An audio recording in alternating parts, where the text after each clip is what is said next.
Ladies and gentlemen, welcome to the Jeskidding podcast, where sometimes I say things and I go, I was just kidding, and then people dislike me anyway. And then other times I say things and some light bulb goes off in your head and it goes, just kidding.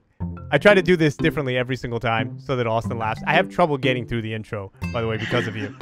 Okay, so the topic today is change is always possible. And obviously, there's a lot of things going on in the world. There's a civil unrest. People are justifiably angry, and we will talk a little bit about that. I don't want it to be the only focus of the podcast, but it is impossible to not talk about our responsibility to ourselves and to the people that are out there in regards to what's happening. And although we joke a lot, and please forgive us for our jokes, we all take this very, very seriously. We take accountability to the roles that are people who are not directly suffering from this take in these matters, and what we can possibly do in an exploratory fashion to help with the situation in our own small way. So that I just want to put out right from the beginning, because I think that, and I've talked about this on other podcasts, it can be very daunting to talk about any subject that is so highly charged. But I feel like we have a responsibility to at least talk about it a little bit on this podcast. So we're here with Austin, a.k.a. Redneck Rebel at the top. He's Redneck Rebel because he's not a redneck. That's why it says Rebel. Austin, how are you today? I'm great, man. How are you? I feel great, man. I'm glad to see you. And we're with Guy Rader, and these are two frequent guests. Guy Rader is an actor slash works in a corporation slash many things. He's not slash, but he could be in another life. Guy, how are you today? I used to have long hair, look much more like Slash. I'm doing great. Thank you, Jesse. You're very welcome. Okay, so I made a list. I'm a little more, and we got Guy in here impromptu at the last second. So I have a list of things. The topic today is change is always possible. So I made a list of things to talk about, like that kind of change in yourself. And that's the topic of the day. So just to make that a little more clear, I kind of sputtered out every second of that. And I can change that because change is always possible. So change is always possible means like change in yourself is always possible. And we all have just things. Change forward, not change backward. Right. You can't You cannot change the past. Even though I try many, many times in my life to retroactively change things, it's really not possible. So today's podcast is really about finding the things in yourself that you can change or you're not even maybe aware of that are hurting you and maybe hurting the people around you. So the first thing that I wanted to bring up, let's just touch the topic that's the most present, and then we will go on to more personal things, is I have to recognize, as many people do, that even I, who's led a life, even I, like I feel like I'm some arrogant guy preaching to people on Facebook right now, even I have bias, right? It's built in, right? We all sort of grow up and we are programmed from a very young age, from whatever environment we're in. And two things happen at some point. We either spend time actively deprogramming, and that's a continuing thing for a lifetime, and learning so that the deprogramming can evolve, or we just say, fuck it, I'm just going to be not, and what I think is who I am, but what really is things that were probably taught to me, or stupid or ignorant, foolish conclusions that I reached. So we're in a moment where I have to recognize, even now, I still probably have those biases. And I can sort of say them with I don't have fear of admitting that I'm human. And those biases for me are, sometimes I don't listen enough.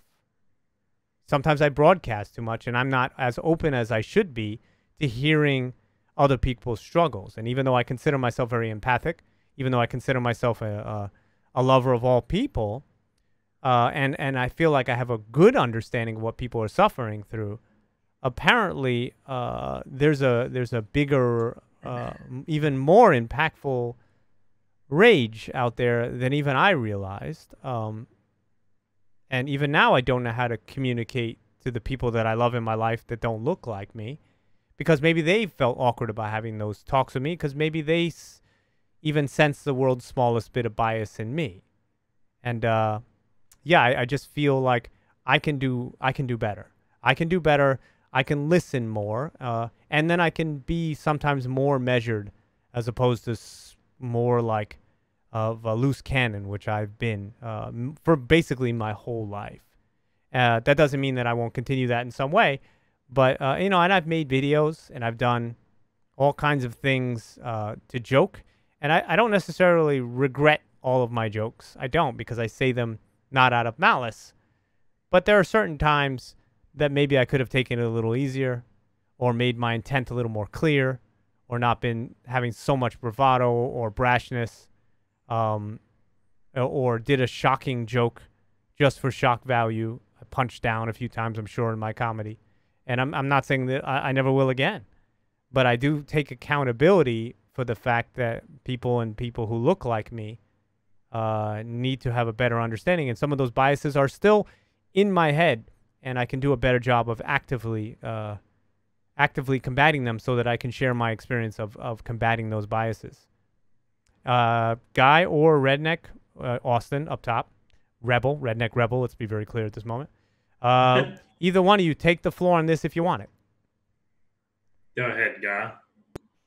Well, I think you're speaking about something that we're all, coming to terms with, or should have come to terms with a long time ago if you haven't really ever thought about it, right? Is that it's like, how many times do we have to go through this? Is kind of, I think, the refrain that a lot of people are thinking and feeling. And, just from like a social media perspective or whatever, I don't want to like branch out too quickly, too soon.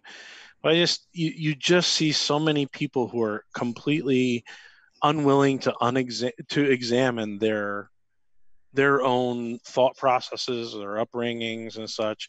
I mean, whenever a topic like this comes up, and now we're engaged in massive civil strife, right?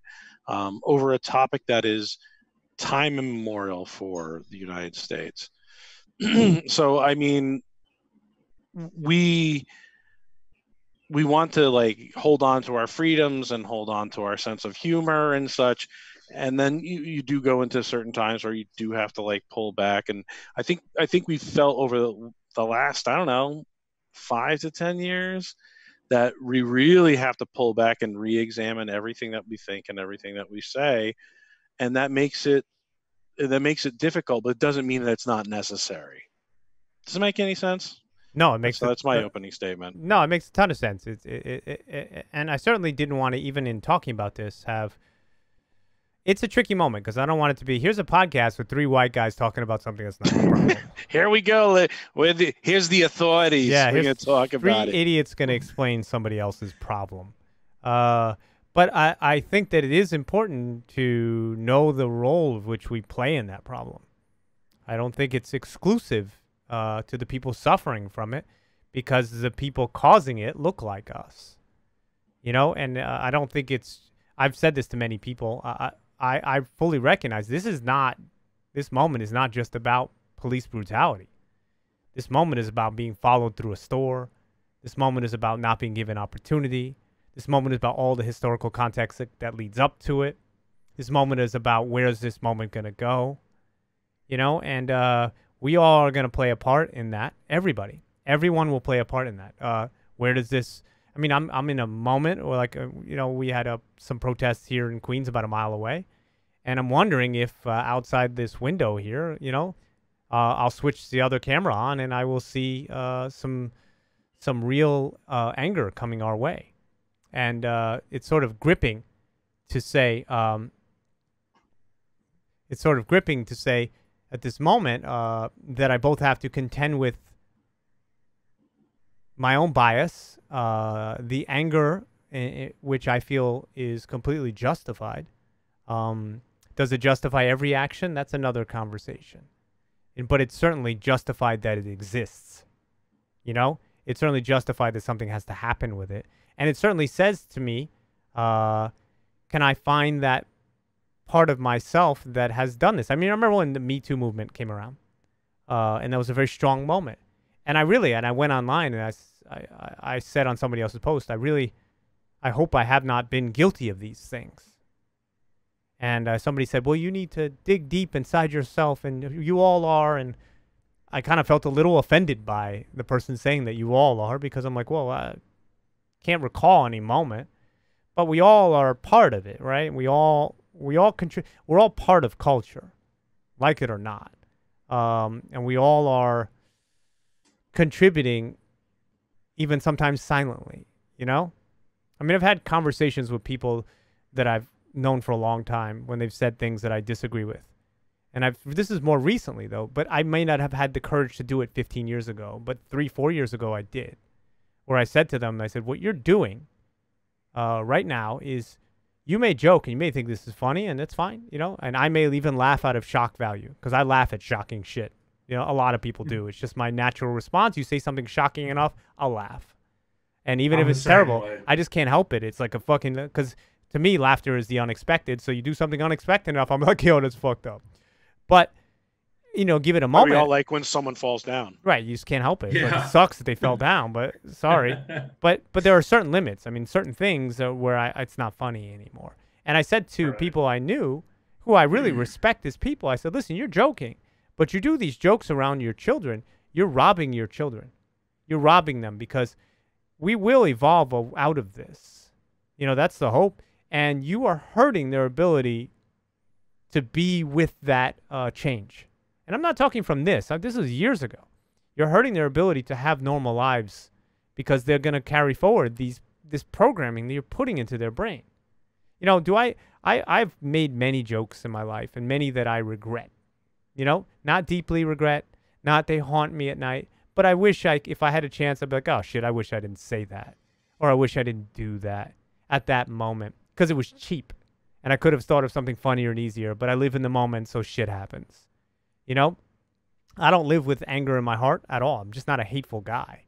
You know, but I've had angry moments, and I regret those too. They've never tied into anything like this, thank God, because I've never let that programming override me, in my opinion. You know, but who knows? I'm not the person interpreting this. I'm not my friends who are African American that have hung around with me, who got deeply offended by some shit that I said. Many times I said it. I have no idea if they were offended. I'm not in their heads. Right. And then, but you know, and that reaction, right? It's very easy, if you don't have that shared experience, to be like, why are you so offended by that? Or like, right. You know, right. You know me, man, like I didn't mean it. Right. And maybe they're having a bad day, or maybe they did overreact, but right. maybe they didn't. Right. And more than likely, they had a right to actually just say it.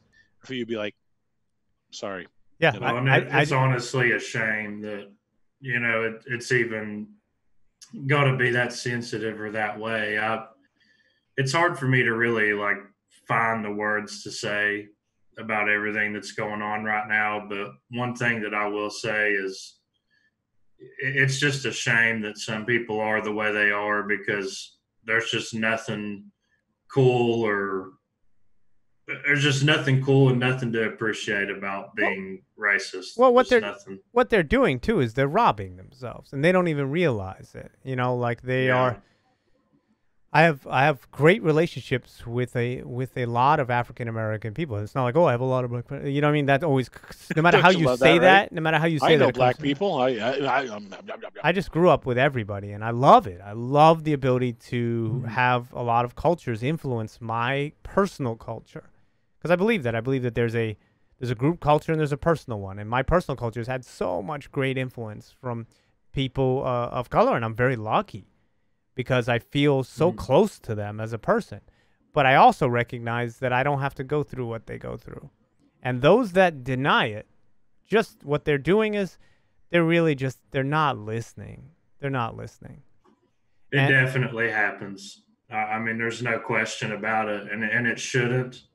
And it's a real shame that it does. But so in the being maybe... I'm sorry, I didn't mean to interrupt you. Please continue. I just say that I hope that we as a society, those that haven't caught up with the rest of us, eventually figure out that someone's character is their character, no matter what race they are. Like, there are just so many good people of every race. Of course, and there's bad people too, and that's the point, right? There's good and bad people of every type. By the way, we do stream this live on Twitch for anybody that's listening or watching somewhere else. And Aardvark, his name from the chat room, said, it's legitimate to have an opinion on the subject as long as you don't try to speak for others. I'm going to address that and say, of course it's legitimate to have an opinion. Everybody has an opinion about everything. But I think that there is a sensitivity that goes with that opinion that at this moment is required. It's required because a group of people have said for a long time we're suffering. They've made movies about it where a woman couldn't use the bathroom in the space program. And you know what I mean? Like there's been so much material on this, and yet so much of us are still tone deaf to this. And then there's two. Well, I mean, yeah. I'm sorry, go ahead. Sorry. One of the just striking things, right, is to think about the fact that someone could have a grandparent who was not legally allowed to marry someone of the other race. It's crazy, right? It's crazy.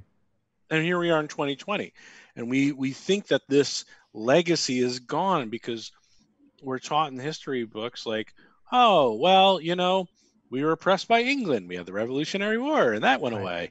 Then some people got angry about slavery, but we had the Civil War, and slavery went away, and that got solved.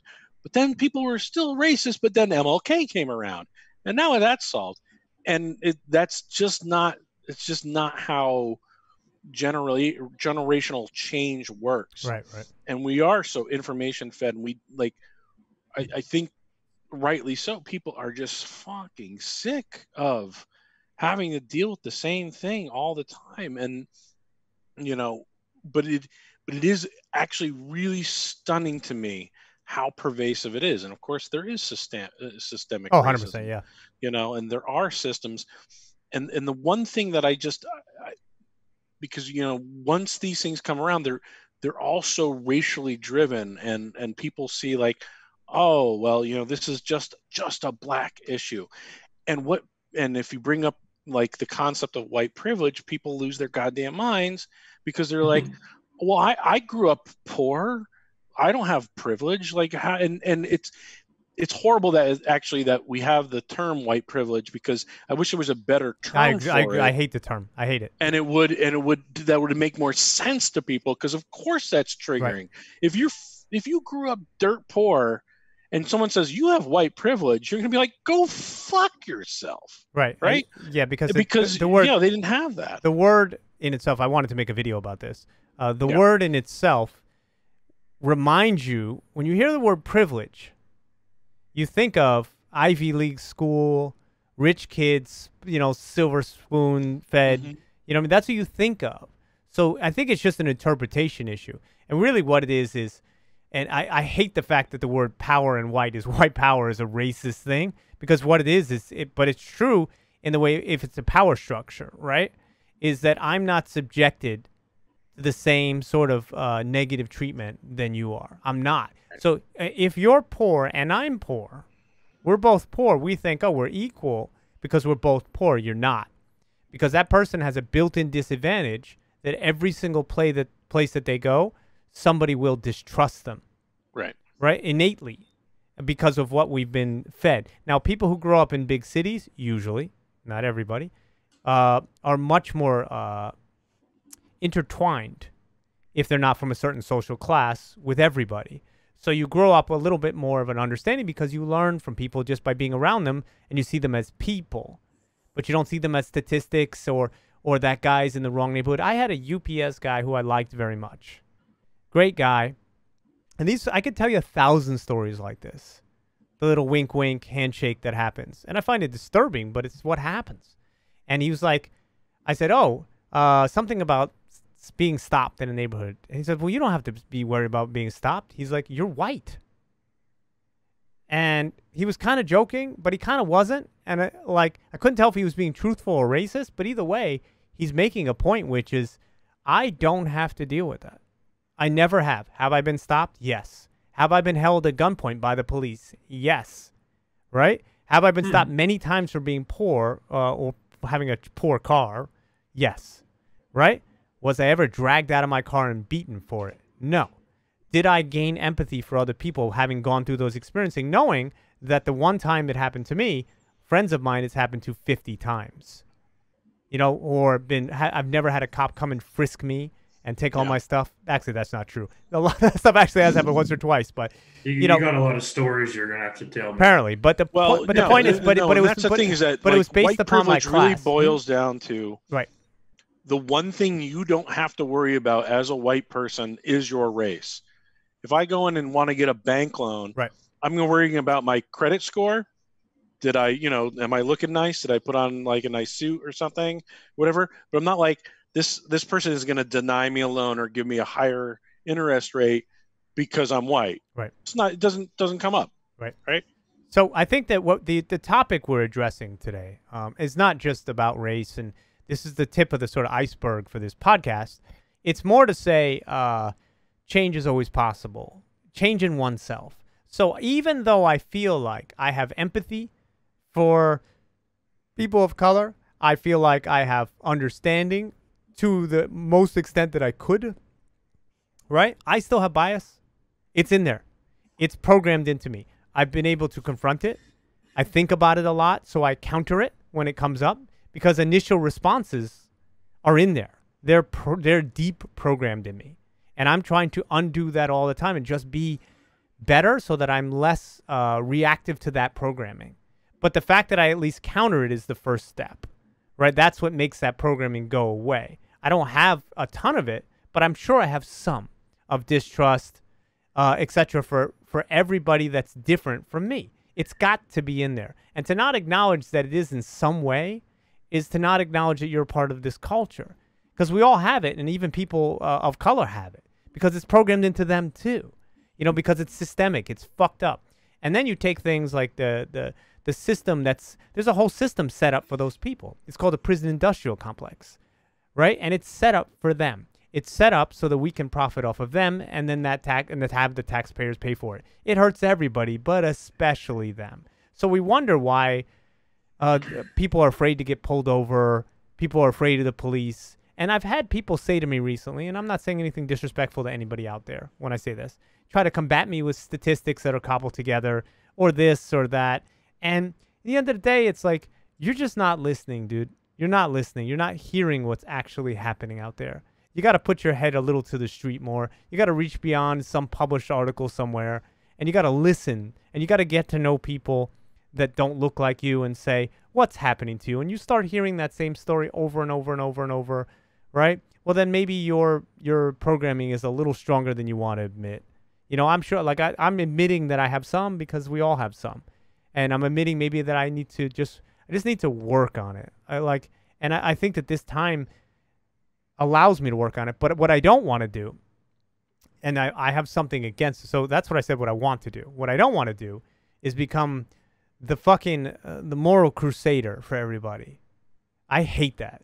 I hate the people that look like me, the white people, let's just say it, or some white people. Nothing makes me more angry than fake pledges to these causes. Like, in other words, somebody who immediately becomes the preacher to everybody to make themselves morally superior. That just is more about you than about the fact that you feel that way and you want to express it. And those people, they don't even have a real understanding of how they feel. They just are rebroadcasting something they heard, and next week they'll rebroadcast something else. Now, I still want to be measured about this. I don't want to go into a state of mind where I feel horrible about myself all the time, because I feel enough of that already. We don't need to add to that. But I definitely want to be respectful and say that I have to be at least a part of the problem, because we're all part of the problem. So I have to take my part of that, and I have to do my best to support. I'm going to say it out loud, support black businesses. And if you were to ask me if I had a lot of money, what I would want to do with it, I'd like to create some opportunity within those communities that are self-sustaining for them, because I don't like injustice. I've never liked it for me. And when a certain community is getting a short end of a stick by not having the tax dollars that they need, because it's historically put into place, not 300 years ago, 50 years ago, when we had the civil rights that were denied to them. And that's the legacy that comes with that. And they're denied all things at all times by most of America. And I know cities are a little bit better, but the second you leave the city, dude, it's just like it's a night and day difference of how they're treated. And those are stories that have been told to me. And I fully acknowledge that that's the truth. And those that deny it, I don't really get rid of them unless they're dicks about it. You know my kind of rule about it. But I definitely feel it's my place to just have a conversation. And I'm not saying I'll stop making jokes of some kinds, because I just joke about everything. But I certainly always make sure that the intent of my jokes is clear, or I can do a better job of making sure the intent is clear. And sometimes just not tell certain jokes. You know, and we're not talking about jokes, damn word, and all that stuff. I'm not getting at that. But I'm getting at things that are a little less measured. I hope that I can find some restraint in some things that I do, or some consideration. And now, mind you, I've cast black people in multiple projects that I've done as the leads and this and that, not because they were black, but because they were better.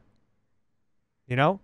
And they were better, but I kept an open eye to that. And but no matter what we do in this situation, we can all do better. All of us, even the people that are doing well, can do better. We have to. We have to, because these are our neighbors and these are our brothers and sisters. We have to. And so that's why we say, you know, the topic of the podcast, you know, change is always possible. Like right. it doesn't have to always be this way. You know, it needs to be. I mean, anyone with any ethics at all is going to agree with everything you said. I mean, I don't. There's no reason to treat people a certain way because they're black. It's just absurd. It's absolutely absurd. But it also comes in the small fashion. Just to bounce off that point. Sorry. No, go ahead. No, it's fine. No, but what I think people don't realize when they're examining the issue or they're looking at it, certainly as a white face, it's, but I think all around, is that everything that you're kind of angry about, like anything that might have like kept you down, or anything that like is keeping you from achieving the American dream, right? That we all like to hump, is that our interests are aligned, right? Right, with 100%. Our interests are aligned with minorities and people who have been 100% beat down, because it is socioeconomic at its core. Yes. The fucked up thing is that there's race also, a gravity well below that. And the most fucked up thing, draws you below it. The most fucked up thing is that when we escape it. We become the guy at the limo and this and that. When they escape it in our current culture, still there are people that just will look at them immediately and say, you're still distrustworthy, you're a criminal, or you're going to do something. Doesn't matter what you're a drug dealer, right? They cannot escape it because of the institutions that we have in place, the mental institutions, not just the Justice Department, but the way that we look at these people. So, I mean, part of having this conversation could be, it's 3 white guys in a room talking about this. How dare they have that conversation? But that's what we need. That's what we need. We have to... sorry, I'm just hearing this noise outside, and my brain is saying, I'm being straight honest here, is some of the anger coming my way? Is it? You're in a 6th floor walk up. They're not going to come up. No. I'm not. I'm not concerned for my safety. No, I know. I'm concerned that innocent people get hurt. Oh, of course. But in the same way that I was concerned that innocent people got hurt by those police officers, that's there's no math that goes either way on that, So anyway, give me 1 second. Hold on. Well, I mean, we got it from here, don't we? We got it. Sorry. You think Jesse would let us alone for 30 seconds? No, I could not. No way. He's like, what are they saying? No. I gotta get back on. Sorry. It was not angry people coming down the street. It was somebody on their cell phone. Right? It's like totally different. Which is pretty much the same. But it was right? probably footage of people angry on the street. So my brain said, "Is there an actual problem?" And look, that's a realistic response to. I'm all for people out there fighting for their rights, and I'll sort of leave it at that. you know, but I'm never for people getting hurt in any circumstance at all, you know, and that's kind of how I feel. You know, I that's why I'm more of a fan of peaceful protest and economic protest, but I'm also very understanding of why people are so angry. I don't think there is no easy answer, but I will say that three white guys talking in a room, right? What's the significance of that? The significance is that these conversations need to be happening all across the world, where people who look like us have a reckoning where we talk amongst ourselves and we say, why are we participating in this culture, if even in a 1% way? And some are participating in a 100% way.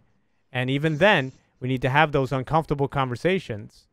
Doesn't have to be yelling matches, but it has to be called out that other people, we do not agree with you. We do not agree. Yeah. I mean, and we may never, well, we'll never understand what it's like to be in their position. No, never.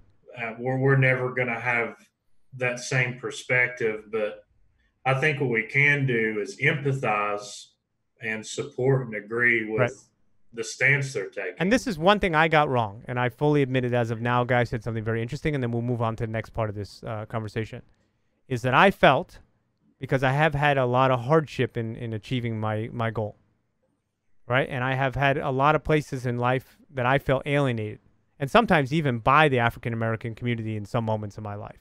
That's just what it was, where I was the only white kid in the all-black school. It was what it was. In those moments, I felt alienated. But I didn't live that every day, so that meant nothing compared to the struggle of these people. But what I'm getting at is, and that created biases in my brain too, I'm sure. You know, I just have to make sure I deprogram them for being treated whatever way I was treated. Now, what I'm saying to you is, though, that over a lifetime, my struggles can't be related to their struggles. Just because I've struggled, I can empathize. I can connect the dots. And that's my bias, is that I thought that my struggles, sometimes because they were hard, equaled their struggles. Because, well, I have a hard life, you have a hard life. And I'm sure I've thought that. Not directly, but indirectly. Well, everybody has it hard. And their struggles are different. There's no worse struggle when you're suffering. I get that. But their struggles are different, and they need to be uniquely recognized by people like me, that they're different and that there's something I won't have to go through. And that's my mistake, is I thought pain equals pain equals pain. And it doesn't. Pain equals pain, but their pain is very unique to them. I've never experienced for long periods of time their pain. And it's different. It's like, you know, cancer is different than COVID, or I don't know. They're different. They're just different. And there's a uniqueness to them, to that experience. Yeah, people who looked like us were not enslaved for 300-400 years. Right. You know, only to be freed, you know, in history perspective, just a little while ago. Right. You know. And then in addition to that, so if you don't want to focus on the historical context, the everyday looks and glares and follows through stores, and having to explain yourself in ways that other people don't have to explain yourself. Or even the feeling, and I've heard this from an African-American woman, even the feeling, and I give credit to her because at that moment I didn't want to have that conversation. Probably wasn't good timing, but I guess there isn't good timing. Even the feeling of being like treated as less smart, you know, treated as you're not going to have anything to offer because you're both a woman and you're black. And I've never had that kind of, maybe I felt that I had that bias against me, but I don't really think I have. I don't think I walked in somewhere and go, this guy's not smart. They were waiting to see if I was smart. Not because you're white. And this is the aspect that it's hard for anyone outside a person of color's experience in a, you know, I don't want to say like we're such a horrible racist society, but it absolutely exists. But it's got to be exhausting to just have to walk around, right? Like you might say, like, okay, I'm gonna walk into a nicer neighborhood, right? And maybe your concern is like how you're dressed, but you don't have to be like, I'm also not the right color to be in this neighborhood. Right. Right. Like that, and my black friends, I have so many, that's that's what they describe as like that weariness of like, how do I present myself? Right. Am I speaking correctly? Am I dressed correctly? Am I, am I going to see someone else like me? I worry about people who visit me where I live.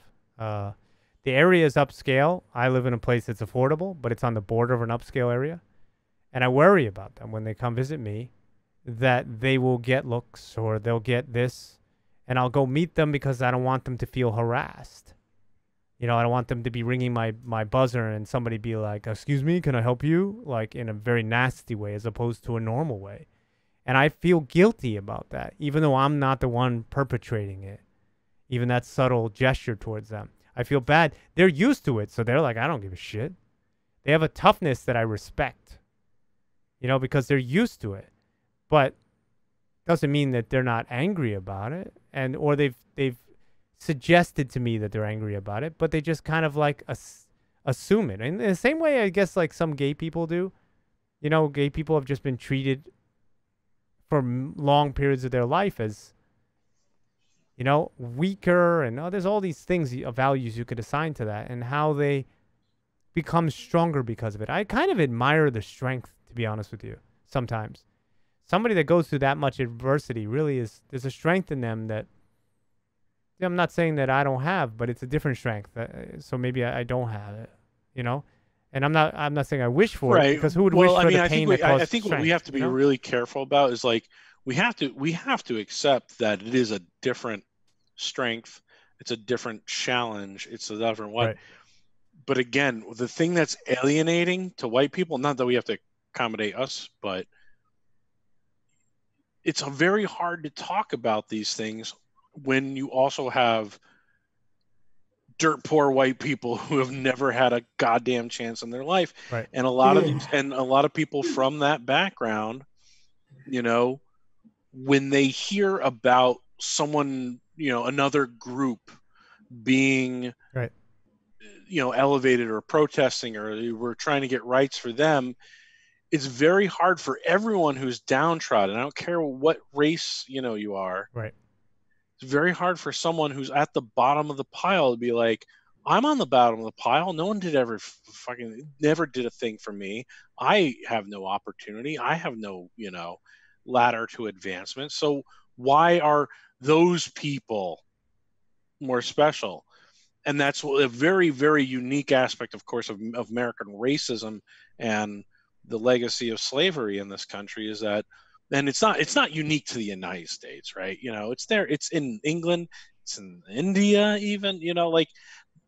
There's so many, like, where whiteness is equated with elevation, and blackness is equated with the bottom of the pile.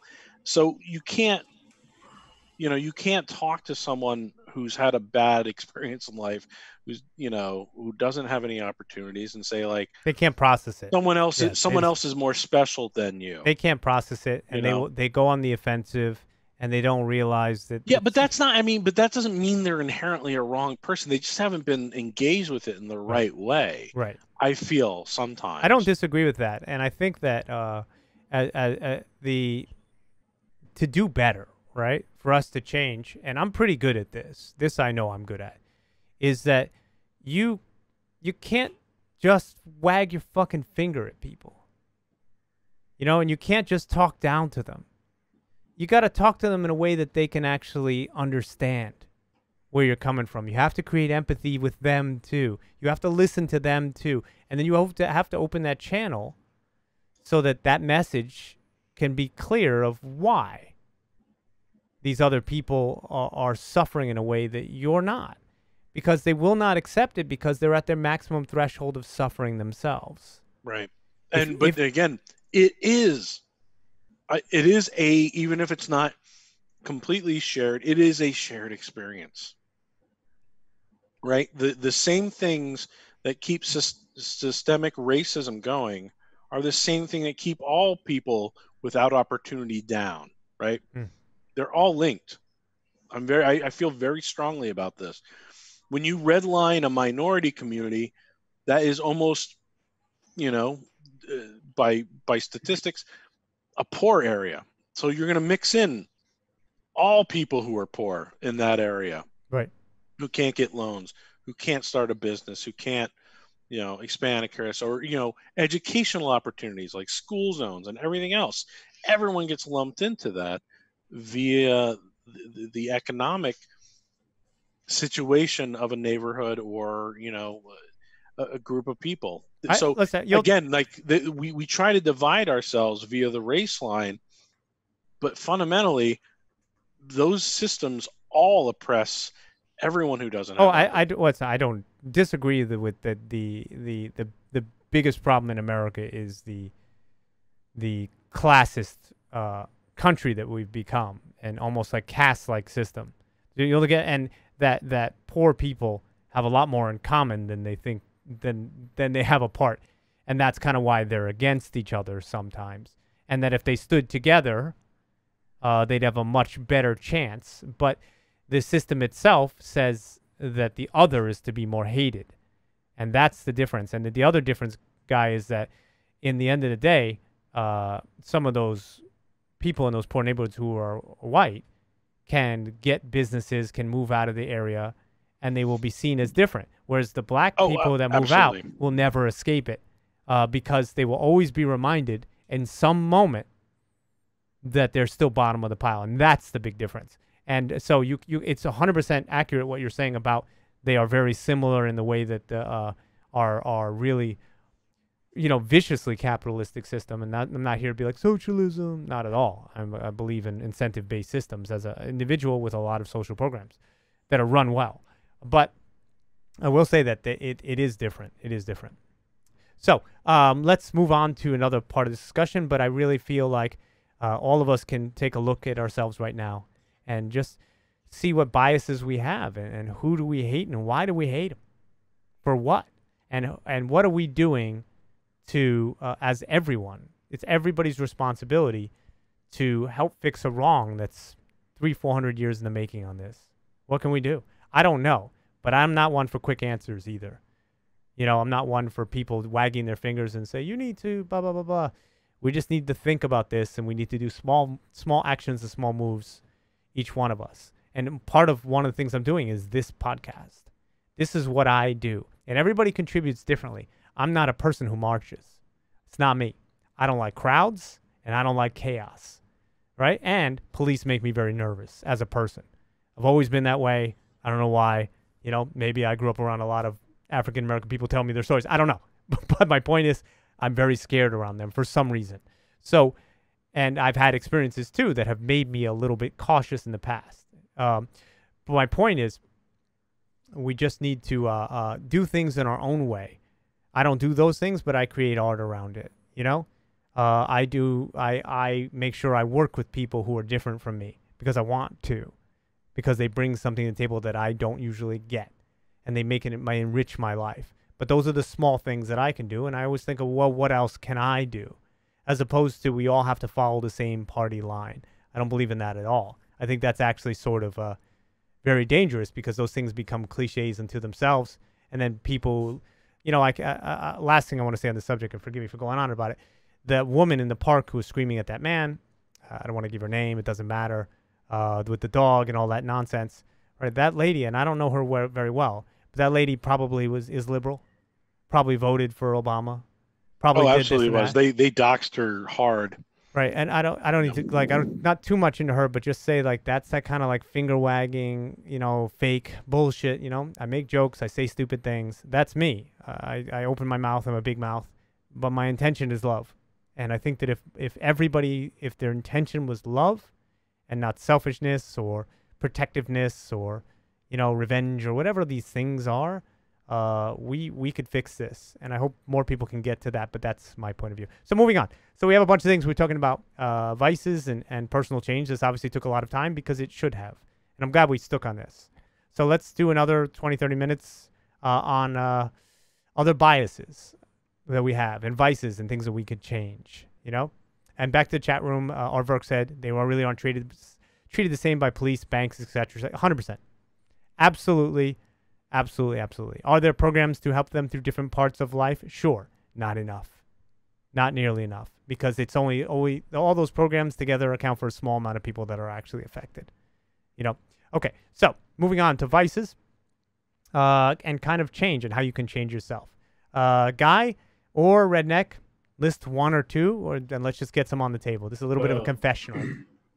Just like 2020 in general has just been a year for me where it's like I've listed more than a handful of things that I've recognized about myself and things that I was doing. And I've just been checking things off one by one. One thing that we had already sort of discussed at length a week ago in our previous podcast, was the physique things that I'd wanted to do. I've always been very serious about my weight training and things like that, but these past 4 or 5 months have been different. Like things have been more on point, and then there has been sort of mistakes that I've just recognized that I've made just over the course of many years of things that you kind of put off, where it's like I can work on this later, or this isn't a big deal right now, and then you do this over and over and over, and then eventually Well, give us a for instance, if you like. Well, I don't want to speak in generalities too much. Unless Yeah. you don't have to, but if the effort is just to say, what do you do that's changeable? Well, one of the things that I would say, at least it's on my list, is a kind of attention to detail. Sort of recognizing things, trying to think of how to explain this. Recognizing things like people's body language or signals they might be trying to send you. Just being more detail oriented in general, listen more, pay attention, be conscious of the things that you're doing and saying to people and the effects that those words could be having. You're talking about just being more mindful in general. You feel like you're not being mindful enough of the things that are coming towards you or you're putting out there. Yeah, I sort of got into this thing where I just wasn't really paying attention. Just I'm not going to be like super specific. No, but you just don't have like to. No, just attention to detail. You're not open to really signals big. that are coming at you because your brain is off somewhere else. That makes sense. Guy, anything from you? I got a bunch. You know me, I'm a fucking self-hating. Oh, for crying out loud. My unique psychosis is that I know every single thing that I need to do to improve my life from like a psychological, physical, and financial level. I've got the finances down finally.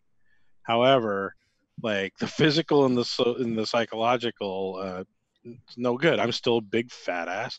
Got a giant opportunity to make a certain routine here at home. I drink way too much. Anyone who's interested in like getting into drinking, don't just stop. Put it down. Don't get in the weed. Look. That's great. If you need that or whatever. No, but it's honestly like is any can we change? Yes, of course. And every day I wake up and it's kind of like a horrible Sisyphus kind of thing that I wake up every morning and I'm like, I know exactly what I need to do to start today to make everything better in my or at least 7 out of 10 things in my life better. And I just don't freaking do it. And I don't know why. I've been going to therapy. I've got like a virtual counselor, but I actually you have a Zoom counselor? I do actually have a Zoom counselor. Here's the Sisyphus. Oh my God. If you're into Greek mythology, that's the guy who rolls a rock up to the top of a mountain every day. And then, wow, he's done, right? But no, harpies come down, eat his liver, and then he falls asleep, dies, wakes up in the morning, he has to push the rock up. It's ironic that you You talked about drinking too much, and then you talked about a character every day who gets his liver eaten. I used to have you're the not same wrong. issue. You're not wrong. You Yeah. said, I used to have the same issue, guy. I used to drink way too much. I kind of had that phase, but I had a lot going Yeah, on but in you're my like life. 14, man. Like, Yeah, seriously, your dude. phase was like, you'll be fine. 2 months? Yeah, you'll be fine. I'm going through a phase. Kidding. Was that last weekend? I had a period of time where I put off things with alcohol for a while. I mean, I wasn't like drinking every day. I don't want to make it sound like it was really, really bad. But, Amateur. I mean, I was really going hard like on the weekends, man. Like for a while. I mean, like a lot of times, like 3-day benders where I would just drink. I mean, most of the day, and it was me trying to just escape things that were going on in my life, and that's why I've taken up this new mantra, really, of doing the attention to detail and just being honest with yourself. And that's kind of a big one. Just honesty with yourself. It is hard. It is hard to check in every day and be like, I did this, that, or the other thing, and this is how I measured up, and this is how I failed, and just being honest with yourself and like making the real commitment to be better the next day. Right? It's funny because on my list I have I lie to myself. I'm good at it. I'm good at convincing myself of something that's not true. Dude, you've told me you had a 10-inch dick how many times? Like never. You can't change that, man. You can't listen. That the topic was lying to myself, not to you, guy. Yeah. And you could, yeah, and all I could think of is that you're just pushing my ball up that hill every day. Only one of them. So I lie to myself. I say I'm working really hard right now, and I'm not. Or I say you're not working at all, but I am. Like I think the evil side of my brain tells its stories counter to whatever narrative is actually happening, and I don't know why I do that. I always lie to myself that I'm not a good enough person, but I know that I take all the steps to be a good person. I try, I really, it's one of my things. I really try to be good to people. But my brain says, no, you're not. My brain says you're not worth anything. It's a lie to a lot of us. Well, I mean, yeah, and then that's why you have to lie to yourself and be like, yeah, I worked really hard today. And like, all you did was like jerk off once, fry some eggs, and then like take a nap for 8 hours. Well, listen, guy, I don't cook, so you can eliminate one of the things on that list. You would not have done that. Yeah, I would not have cooked the eggs. Forget them, not happening. So, I mean, like, listen, that's if we're talking about like, can you change yourself? I think we have to engage the fact that we as humans can lie to ourselves. Oh my god! So well. Oh my god! Like I can say like, oh, I mean, I've been working like 12, 13-hour days every day for like 2 months now because I am in teleconferencing and that's obviously a big commodity right now. And I keep on saying like, well, I'm allowed to like, just drink and, do whatever when I'm, once I get done with work because I'm working so hard. Right. Well, working so hard is not an excuse to like abuse yourself. It's almost the guy in the same logic of like, oh my god, I've been trapped at home for 2 months, right? I deserve to go outside and get COVID, right? You know what I'm saying? That's kind of what that is. Or I just, yeah. That I deserve is a very, very dangerous to go to thing. like Benihana, yeah, and like. I deserve every day to be a cheat day. Every day is a cheat day because I deserve it, right? I mean, I deserve is a very dangerous word. He's calling me out now. Oh yeah, that's how many cheat days I like to have sometimes. Listen, you fucking 26-year-old boy wonder, shut up, right? Nobody cares. 27. Oh my god, it's what a difference, huge. Anyway, so lying to ourselves, we all do this, and I respect you as a 27-year-old, very intelligent young man. So thank you. You're welcome. I mean it. So. Lying to myself, one of the things I do is I'm aging. I lie to myself about aging all the time in both ways. I lie to myself that I'm not aging, right? Meaning I lie to myself and say, I can do everything the same way I could do when I was 19 or 22.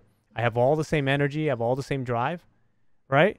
And I have not accepted any of those limitations at all. Part of that is good, sometimes. But part of that is, it's kind of like there was a thing, remember the Deadliest Catch? There was a captain on the Deadliest Catch, and he used to be like the biggest badass at like throwing the hook or whatever the fuck he did. And then he's like, you whippersnappers, whatever. And he came down, and he threw the hook, and he fucking tore his bicep. And he had to be put in the hospital and like he was off the ship. And it was like the Triple H of right, Deadliest right, Catch, yeah, exactly. So but the point I'm getting at is like it is important to do the maintenance. As you get older, you can still have the same energy and strength if you do a lot of the work, like the working out. I don't do it, and then I just want to go 150 miles an hour. And I lie to myself that at my age I can do that, and then I burn out or I'm exhausted or my neck is in chronic pain because I'm sitting there leaning over all the time. And I'm lying to myself that I'm saying that I'm younger than them. I also lie to myself in the counter. It only happens to me when I try to like roll over in bed. I'm like, I got to work up to that. Oh my God. But the other part I say is like I lie to myself that I'm prematurely old.